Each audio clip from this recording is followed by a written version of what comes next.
அவர் இளம் வயதினராக இருக்கும்போது இருந்து எனக்கு தெரியும். என்னங்க என்னை கூப்பிடுறது அப்படின்னு. ஒவ்வொரு நாள் ஷூட்டிங்ல என்ன பிரச்சனைன்னு தெரிஞ்ச ஒரு முதலமைச்சர் அங்கே உட்காந்துருக்கார். எனக்கு இதெல்லாம் கனவா நனவானே புரியல நம்மளுக்கு. ஏன்னா அப்படி அல்லல் பட்டிருக்கோம். ஒரு பர்மிஷனுக்கும் நம்ம படுற பிரச்சனைகள் கொஞ்சம் நெஞ்சம் கிடையாது. பல பேர் என்ன நினைக்கிறாங்க, சினிமாக்காரங்களுக்கு வந்து ஏதோ கவர்மெண்ட் கொடுத்துருச்சுன்னு. ஒரு உண்மையை நான் அந்த மேடையில் சொல்கிறேன்.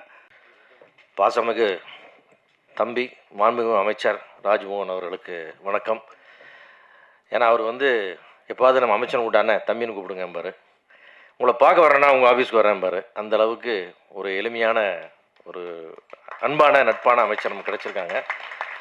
நான் முதல்வரை சந்தித்த போது அவர்கிட்ட நான் சொன்ன ஒரு விஷயம் இதுதான். சார் மிக்க நன்றி. தமிழ் எங்களுடைய தெரிஞ்ச அரசியல் வரலாற்றில் முதல் முறையாக சினிமா பற்றி தெரிஞ்ச, சினிமாக்காரர்களை தெரிஞ்ச புரிஞ்ச நட்பான ஒருத்தர் சினிமாத்துறைக்கு அமைச்சராக கொடுத்துருக்கீங்க, நன்றின்னு நான் அவர்கிட்டயே சொன்னேன். அதனால் வந்து ஒரு மட்டற்ற மகிழ்ச்சி. ஏன்னா இவ்வளவு ஃப்ரெண்ட்லியான ஒரு அமைச்சரை நாங்கள் இவ்வளோ வாழ்நாளில் சந்திக்கல. எல்லோரும் தூரமாக நிற்பாங்க, ஒரு வணக்கம்னு சொல்லுவோம், அதோட சரி. தவிர இந்த மாதிரி வந்து வாங்கண்ணேன்னு கூப்பிட்ற ஒரு அமைச்சர் எங்களுக்கு இல்லை. அதுமில்ல இந்த சினிமா துறை தெரிந்த அமைச்சர்களுக்கு இது வரைக்கும் வந்ததில்லை. ஏன்னா நாம் போய் ஒன்றுனே விளக்குவோம், அது அவங்களுக்கு புரியாது. அது வந்து நம்ம என்ன கேட்குறோமோ அது கரெக்டாக போய் ரீச்சே ஆகாது. அது ஏன்னா அவங்களுடைய பல்வேறு வேலைகளில் இது கவனம் செலுத்த முடியல. இது மேலே ஒரு பேஷன் வேணும்னு நம்ம சொல்லுவோம்ல, ஒரு சினிமா மேலே ஒரு லவ் இருக்கணும், அப்போ தான் அதை செய்ய முடியும். அப்படி சினிமா மேலே அளவற்ற காதல் கொண்ட ராஜ்மோகன் அவர்கள் நம்ம துறைக்கு கிடைச்சது நம்முடைய பெரிய அதிர்ஷ்டம். அது அதுக்காக மீண்டும் ஒரு முறை இங்கே முதல்வருக்கு நன்றி சொல்லிக்கிறோம். பிஆர்ஓ யூனியன் அப்படின்றது வந்து எங்களுடைய சினிமாவோட ஒரு ஆணிவேர் மாதிரி. ஒரு படம் எடுக்கலான்னு யோசிக்கும் போது முதல்ல பிஆர்ஓட இருந்து ஆரம்பித்து படம் முடித்து ரிலீஸ் ஆகி சக்ஸஸ் மீட்டு அதனுடைய தொடர்ச்சிகள் வரைக்கும் எங்களோட ட்ராவல் பண்ணுற மிக முக்கியமான ஒரு பார்ட் எங்களுடைய வலதுகரம் இந்த பிஆர்ஓஸ். அவங்க நல்லா இருந்தால், அந்த யூனியன் நல்லா இருந்தால் எங்களுக்கு ரொம்ப சந்தோஷமாக இருக்கும். நீங்கள் ஒற்றுமையாக இருந்தாலும், நீங்கள் பலமாக இருந்தாலும் எங்களுக்கு மிக்க மகிழ்ச்சி. நான் உங்களுடைய சங்கத்தை ஸ்ட்ரெங்தன் பண்ணுறதுக்கு நிறைய ஐடியாஸ் கூட முன்னாடி கொடுத்துருக்குறோம். அந்த மாதிரி வந்து இன்னும் உங்களுடைய நிறைய ஃபண்ட்ஸ் சேர்க்கறதுக்கெலாம் நிறையா பிளான் நானே சொன்னேன். அதையெல்லாம் நீங்கள் இந்த வாட்டி எக்ஸிக்யூட் பண்ணி இன்னும் சங்கத்தை பலப்படுத்தி நல்ல ஒரு தயாரிப்பாளருக்கு மேலும் இந்த தமிழ் சினிமா வளர்ச்சிக்கு நீங்கள் உதவணும்னு கேட்டுக்கிறேன். அதே மாதிரி வந்து நான் ராஜ்மோகன் சார் அவர்கள் வந்து இந்த இடத்துல நம்ம அவரை வச்சுக்கிட்டு இந்த சினிமா துறைக்கு என்ன நடந்திருக்குன்னு நம்ம சொல்லணும். ஒரு 15 நாள் முன்னாடி செக்ரட்டரியேட்டில் ஒரு மீட்டிங்காக கூப்பிட்டு, துறை சார்ந்த மீட்டிங் கூப்பிட்டுருந்தாங்க. அவர் அருண் ஐஏஎஸ் அவர்கள் தலைமையில் ஒரு மீட்டிங். நம்ம மனோஜ் பரமஹம்ச அவர்கள் வந்து கலந்துக்கிட்டாங்க. நாங்கள் எல்லோரும் போயிருந்தோம். ரொம்ப அழகாக சொன்னார் அந்த ஐஏஎஸ் ஆஃபீஸர் நமக்கு. இனிமேல் ஆன்லைனில் நீங்கள் அப்ளை பண்ணால் எல்லா செக்ஷன் என்ஓசியோட பர்மிஷன் உங்கள் மெயிலுக்கு வந்து சேரும், உங்கள் வாட்ஸ்அப்புக்கு வந்து சேரும். மெயில் இருக்கிறது எனக்கு ஒரு மாதம் டைம் கொடுங்க, அதை வாட்ஸ்அப்பை கன்வெர்ட் பண்ணி தரேன். இனிமேல் எந்த ஆஃபீஸ்லையும் உங்கள் ஆளுங்க போய் ஒரு ப்ரொடக்ஷன் மேனேஜரோ ஒரு பிஆர்ஓ நிற்கக்கூடாது. ஒரு பைசா யாருக்கும் நீங்கள் கொடுக்கக்கூடாது. எந்த ஸ்டேஷன்லேயும் நீங்கள் காசு கொடுக்கக்கூடாது.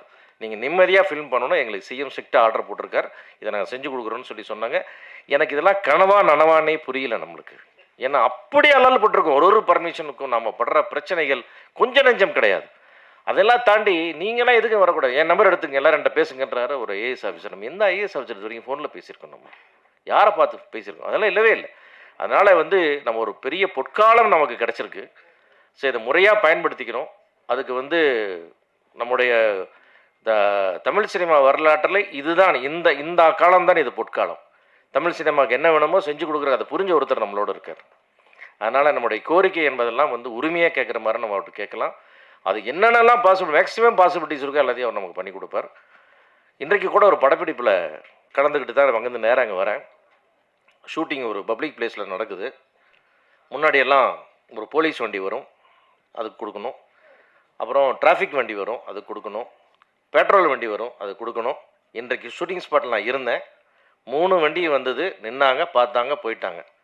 ப்ரொடக்ஷன் யாராவது போய் இல்லை, சும்மா பார்க்க வந்தேன், நீங்கள் போங்க, நீங்கள் ஒருத்தர் கூடங்க ஒரு டிஸ்டர்பன்ஸ் பண்ணல.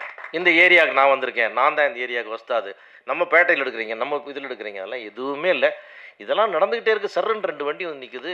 அந்த ஏரியா எம்எல்ஏ, தமிழக வெற்றி கழகத்தினுடைய எம்எல்ஏ செந்தில்குமார் வந்து இறக்குறாரு. ஷூட்டிங் நான் ப்ரொடக்ஷன் மேனேஜரை கூப்பிட்டாரு. எங்கள் தொகுதியில் வந்து நீங்கள் படம் எடுக்கிறீங்க, ரொம்ப மகிழ்ச்சி, அடிக்கடி வரணும், எந்த தொந்தரவு வந்தாலும் என்னையா தம்பியை அசிஸ்டண்ட்டை கான்டாக்ட் பண்ணி நம்பர் கொடுத்துட்டு யாருக்கு 5 பைசா பணம் கொடுத்துறாதீங்க, இது எங்கள் முதல்வருடைய உத்தரவுன்னு அவர் சொல்லிட்டு அவர் வண்டியை எடுத்து போயிட்டு இருக்கிறது. என்ன இப்படி ஒரு எம்எல்ஏவா, என்ன நடக்குது நம்ம ஊரில்? இப்படி எல்லாமே எங்களுக்கு வந்து பிரமிப்பாகவே நடந்து கொண்டிருக்கு. அடிக்கடி கிள்ளி பார்த்துக்க வேண்டியிருக்குது, கனவா நனவான. அந்த அளவுக்கு ஒரு அற்புதமான ஆட்சியை கொடுத்து கொண்டிருக்கிற நம்முடைய முதல்வரோட ஆட்சியில் இருக்கிற நம்முடைய ராஜ்மோகன் சாருக்கு மிக்க நன்றி. இவ்வளோ பேஷண்ட்டாக நீங்கள் வந்து இவ்வளோ வேலைக்கு நடுவில் இவ்வளோ சிரமமாக இருக்கீங்கன்னு உங்களை பலமுறை நேரில் பார்த்தேன். எத்தனை வேலைப்பளு அப்படின்ட்டு அதெல்லாம் தாண்டி இங்கே வந்து எங்களுக்காக இவ்வளோ நேரம் கலந்துக்கிட்டீங்க. எங்களுடைய கோரிக்கைகளை நிதானமாக ஆராய்ந்து என்னென்ன பெஸ்ட்டு முடியுமோ எல்லாம் பண்ணி கொடுங்க. தமிழ்குமரன் கேட்டது மாதிரி முதலாளிகளுக்கு இடமில்லைன்றதான் இங்கே உள்ள வருத்தமான விஷயம். எல்லா தொழிலாளர்கள் அமைப்புகளுக்குமே எல்லாருமே தனித்தனி இடம் வச்சுருக்காங்க. நான் முதலாளிகளை பற்றி யோசிக்கல, அதெல்லாம் வேணான்னு. அது இந்த ஆட்சியில் எங்களுக்கு ஒன்று நடந்தால் அது முதலாளிகளுக்கு கிடைத்த கௌரவமாக எடுத்துக்கொள்வோம். அது எங்களை புரிந்தவர்கள் அறிந்தவர் நீங்கள் நிச்சயமாக செய்து கொடுப்பீர்கள். மற்றபடி இந்த பத்திரிகை தொடர்பாளர் அனைவர்களுக்கும் என்னுடைய வாழ்த்துக்களை தெரிவித்துக் நன்றி, வணக்கம்.